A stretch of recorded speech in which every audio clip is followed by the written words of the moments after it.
तो वेलकम करता हूँ, स्वागत करता हूँ एक बार फिर से आपको हमारे इस यूट्यूब चैनल में। तो दोस्तों आज की क्लास में हम लोग सर्वनाम के बारे में डिटेल्स से जानने वाले हैं कि क्या होता है सर्वनाम, इसके कितने भेद होते हैं और इसके भेदों को भी पूरी डिटेल्स में हम लोग जानने वाले हैं। क्योंकि देखिए ये सब चीज जो है आपके हर एक एग्जाम में लगभग आपको पूछे जाते हैं। सो ध्यान से यहाँ पर समझिएगा। सबसे पहले यहाँ पर सर्वनाम का जो है डिफिनेशन को जान लेते हैं, क्या होता है सर्वनाम। देखिए संज्ञा के स्थान पर प्रयुक्त होने वाले शब्दों को सर्वनाम कहते हैं। ठीक है, एक भाषा में समझिए तो संज्ञा के जगह में जो भी शब्द प्रयुक्त होता है वही क्या कहलाता है, सर्वनाम कहलाता है। जैसे मान लीजिए कि आपका कोई नाम है, ठीक है, तो कहीं पर अगर आप बात कर रहे हैं तो क्या बोलिएगा कि मैं, ठीक है, मैं, ठीक है, ये हो गया। ये नहीं कि अपना नाम बोल दीजिएगा, अपना नाम बोलिएगा तो कहने का मतलब वो हो गया आपका संज्ञा। यहाँ पर सर्वनाम का मतलब क्या होता है कि संज्ञा के जगह पर, ठीक है, संज्ञा के जगह पर जो शब्द प्रयुक्त किया जाता है, बोला जाता है, वही क्या होता है सर्वनाम। ठीक है, मैं हो गया, हम हो गए, ठीक है। किसी दूसरे व्यक्ति का नाम अगर है तो उसका नाम नहीं बोलना बल्कि उसको बोल देना तुम, आप, ठीक है, ये हो गया, ठीक है, वह हो गया। ये सब चीज जो है सर्वनाम है, क्योंकि अगर उसका नाम अगर हम बोल देते हैं तो कहने का मतलब वो संज्ञा हो गया। यहाँ पर सर्वनाम का परिभाषा क्या है कि संज्ञा के स्थान पर प्रयुक्त होने वाले शब्द को ही क्या कहा जाता है, सर्वनाम। ठीक है, तो यहाँ पर आपको क्लियर समझ में आ गया होगा कि सर्वनाम क्या होता है। किसी का नाम नहीं बोलना, ठीक है, हम, वह, तुम, आप, यह, वह, ठीक है, इसे, उसे, ये सब चीज बोल देना क्या होता है, सर्वनाम होता है। ठीक है, अब देखिए आगे है कि सर्वनाम के कितने भेद होते हैं। तो सर्वनाम के कितने भेद होते हैं, 6 भेद होते हैं सर्वनाम। ठीक है, पहला है आपका पुरुषवाचक सर्वनाम, दूसरा है निश्चयवाचक सर्वनाम, तीसरा अनिश्चयवाचक सर्वनाम, चौथा संबंधवाचक सर्वनाम, पांचवा हो गया प्रश्नवाचक सर्वनाम और छठा हो गया आपका निजवाचक सर्वनाम। ठीक है, अब ये 6 भेद को हम लोग पूरी डिटेल्स में जानने वाले हैं। तो आप लोग कहीं पर जाइएगा नहीं, वीडियो को शुरू से लेकर लास्ट तक वॉच कीजिएगा। ठीक है, अगर वीडियो अच्छा लगे तो एक लाइक जरूर कीजिएगा। ठीक है, देखिए यहाँ पर पहला भेद को सबसे पहले हम लोग यहाँ पर स्टडी कर लेते हैं पुरुषवाचक सर्वनाम के बारे में। और यहाँ पर सबसे पहले हम लोग इसे मतलब कि इसका परिभाषा को देख लेते हैं कि पुरुषवाचक सर्वनाम क्या होता है। देखिए जो सर्वनाम पुरुषवाचक या फिर स्त्रीवाचक संज्ञा के नाम के बदले में आता है, यानी कि ऐसा सर्वनाम जो पुरुषवाचक या तो स्त्रीवाचक संज्ञा के नाम के बदले में आता है उसे पुरुषवाचक सर्वनाम कहा जाता है। ठीक है, जैसे देख लीजिए मैं हो गया, यहाँ पर मैं में स्त्री और पुरुष कोई भी हो सकता है। हम हो गए, तुम, वह, वे, स्त्री और पुरुष दोनों में कुछ भी हो सकता है। ठीक है, तो वही हो गया कि स्त्री या फिर पुरुष, यानी कि पुरुषवाचक या फिर स्त्रीवाचक संज्ञा के नाम के बदले में आता है तो उसे ही क्या कहा जाता है, पुरुषवाचक सर्वनाम कहा जाता है। जैसे मैं, हम, तुम, वह, वे, ठीक है, आदि हो गया। ठीक है, ये हो गया पुरुषवाचक सर्वनाम आपका क्लियर। अब देखिए यहाँ पर एक बात भी है, पुरुषवाचक सर्वनाम जो है इसके 3 भेद होते हैं। ठीक है, पुरुषवाचक सर्वनाम के कितने भेद होते हैं, 3 भेद होते हैं। पहला देखिए प्रथम पुरुष, दूसरा हो गया मध्यम पुरुष, तीसरा हो गया उत्तम पुरुष। इसे भी हम लोग यहाँ पर जान लेते हैं ताकि कोई भी परेशानी नहीं हो। सबसे पहले प्रथम पुरुष के बारे में देख लेते हैं क्या है। देखिए प्रथम पुरुष को अन्य पुरुष भी कहा जाता है। प्रथम पुरुष को हम क्या कहेंगे, अन्य पुरुष भी कह सकते हैं।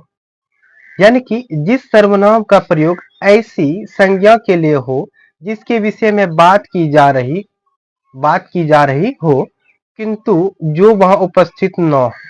ठीक है, मान लीजिए मतलब कि कोई बात कर रहा है, ठीक है, बात करने के क्रम में 2 आदमी मान लीजिए बात कर रहा है, तीसरे के बारे में बोला जा रहा है लेकिन वो वहां पर उपस्थित नहीं है।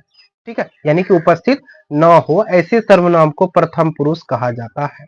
जैसे मान लीजिए 2 आदमी बात कर रहे हैं, ठीक है, तीसरा आदमी वहां पर उपस्थित नहीं है, उसके बारे में बोला जा रहा है कि वह कल पटना गया था, मतलब वो यहाँ पर प्रेजेंट नहीं है। मान लीजिए कोई व्यक्ति है, किसी का नाम राम है, ठीक है, तो 2 आदमी बात कर रहा है तो 2 आदमी क्या बोल रहा है, राम के बारे में बोल रहा है कि राम जो है ना कल पटना गया था, यानी कि वह कल पटना गया था। वह मतलब दूर, वो है नहीं, उपस्थित नहीं है।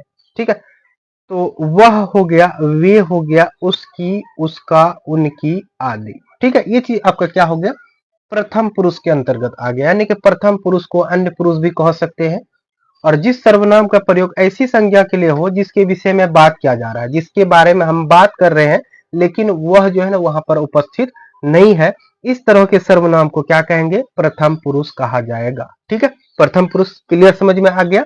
यानी कि जिसके बारे में बात किया जा रहा है लेकिन वो वहां पर उपस्थित नहीं है, जैसे वह, वे, उसका, उसकी आदि। ठीक है, अब देखिए आगे है यहाँ पर मध्यम पुरुष। ठीक है, सुनने वालों के लिए, यानी कि दो आदमी बात कर रहा है, एक आदमी बोल रहा है, दूसरा आदमी सुन रहा है। ठीक है, तो सुनने वालों के लिए जिस सर्वनाम का प्रयोग किया जाता है उसे मध्यम पुरुष कहा जाता है। यानी कि जो व्यक्ति सुन रहा है वो कौन सा पुरुष है? मध्यम पुरुष है। जो व्यक्ति वहां पर उपस्थित नहीं है लेकिन उसके बारे में बात किया जा रहा है वो कौन सा पुरुष है? प्रथम पुरुष। ठीक है, तो यहाँ पर मध्यम पुरुष में क्या बोला गया कि सुनने वालों के लिए जिस सर्वनाम का प्रयोग किया जाता है उसे मध्यम पुरुष कहा जाता है। जैसे तू, तुम, आप, तुम्हें, आपको आदि। ठीक है, यानी कि तुम कहाँ जा रहे हो, ये हो गया सामने में है, उसको मतलब कि वो सुन रहा है। ठीक है, तो सुनने वाला व्यक्ति क्या है? मध्यम पुरुष है। ओके, यहाँ पर भी क्लियर है, प्रथम पुरुष और मध्यम पुरुष। अब अंतिम है उत्तम पुरुष। यानी कि जिस सर्वनाम का प्रयोग कहने या फिर बोलने वाला अपने लिए करता है उसे उत्तम पुरुष कहा जाता है। मान लीजिए बोलने वाला व्यक्ति को क्या कहेंगे? उत्तम पुरुष कहा जाएगा। यानी कि जो व्यक्ति बोल रहा है, जैसे हो गया मैं, हम, मेरा, मुझे, मुझे कलम दो, यह मेरा घर है, हम घर, मतलब कि इस तरह का कुछ उदाहरण हो गया। ठीक है, इससे व्यक्ति जो है खुद के लिए बोला जा रहा है, मतलब अपने लिए बोलता है, तो अपने लिए जो बोलता है वो क्या होता है? उत्तम पुरुष होता है। ठीक है, यहाँ पर क्लियर हो गया कि पुरुषवाचक जो होते हैं वो कितने प्रकार के होते हैं? 3 प्रकार के होते हैं, प्रथम पुरुष, मध्यम पुरुष और उत्तम पुरुष। प्रथम पुरुष किसे कहा जाएगा? यानी कि जिसके बारे में बात किया जा रहा है लेकिन वो वहां पर उपस्थित नहीं है, वो हो गया प्रथम पुरुष। और सुनने वाले के लिए मतलब जो व्यक्ति वहां पर सुन रहा होता है वो हो गया आपका मध्यम पुरुष। और जो व्यक्ति बात कर रहा है, बोल रहा है, वो हो गया आपका कौन सा पुरुष? उत्तम पुरुष। ठीक है, ये हो गया सर्वनाम के प्रथम भेद पुरुषवाचक। ठीक है, चलिए आगे चलते हैं अब हम लोग दूसरे नंबर की ओर। चलिए दूसरा नंबर है यहाँ पे आपका कि निश्चयवाचक सर्वनाम। सेकंड भेद हो गया सर्वनाम का। देखिए इसका डिफिनेशन क्या है कि जिससे निश्चित व्यक्ति, वस्तु या भाव का बोध हो। ठीक है, निश्चयवाचक सर्वनाम किसे कहते हैं?